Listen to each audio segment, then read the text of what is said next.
Welcome to Finish First Financially. Goran Radanovic here with a quick question from Reddit. I'll read it and then give my take on it. Obviously, not financial investment advice, just what I would do in this situation. It says, is this a reasonable deal for a first-time car buyer?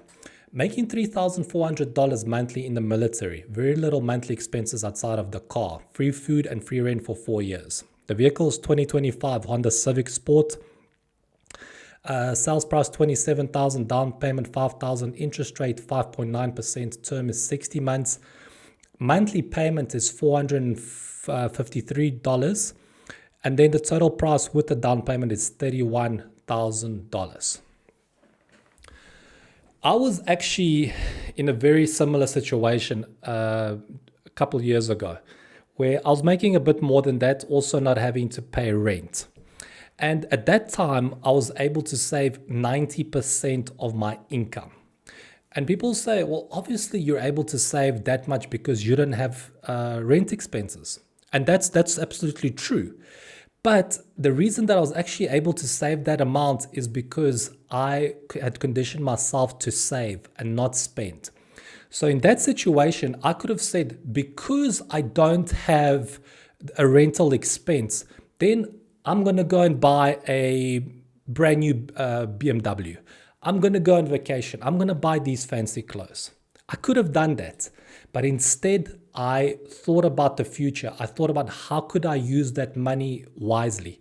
And here you have the exact same case where this person is able to save that money, but is instead opting to buy a car.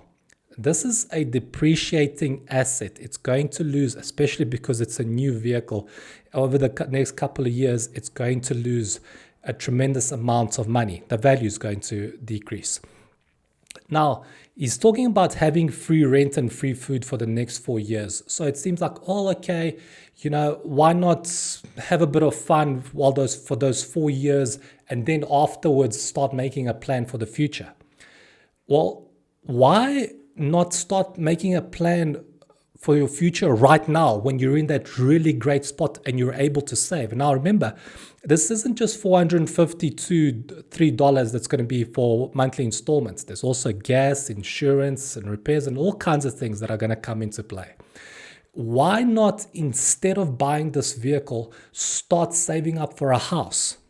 You're in a great position to do so. You don't have pretty much any expenses, very minimal expenses, and so you can dedicate quite a bit of money towards saving up for a house. And then what happens after these 4 years pass and you no longer have free rent and no free food?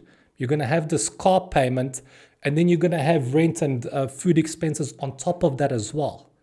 And even if you manage to get not have rent or not have food expenses after the 4 years, why does it not make more sense to save up that money so that you can eventually buy a house, preferably for cash, maybe, but at the very least put down a very nice down payment for it?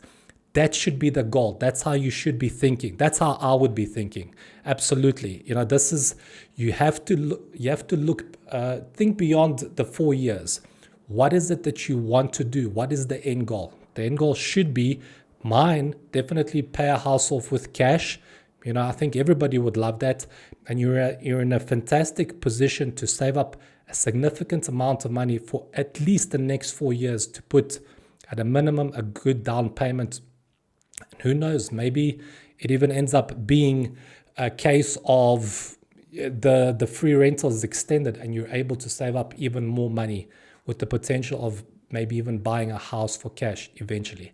But what this is going to do, even more importantly than saving up for your house or whatever it is, your investments, whatever you want to do, is that it's going to condition you to become a saver. And the reason that I didn't buy a car, I didn't spend that money that I otherwise would have spent on rent, is because I had conditioned myself to save.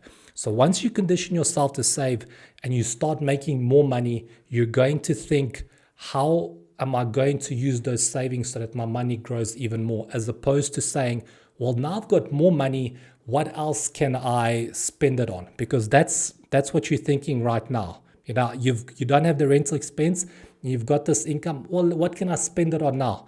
as opposed to how can I invest? How can I save it? How can I make that money grow? And if you want to see the complete breakdown of my expenses and how I managed to save 90% of my salary and how I got out of debt and save money, everything is laid out in my book, From Homeless to Debtless with Savings. I'll put a link in the description below the video. I wish you all the best.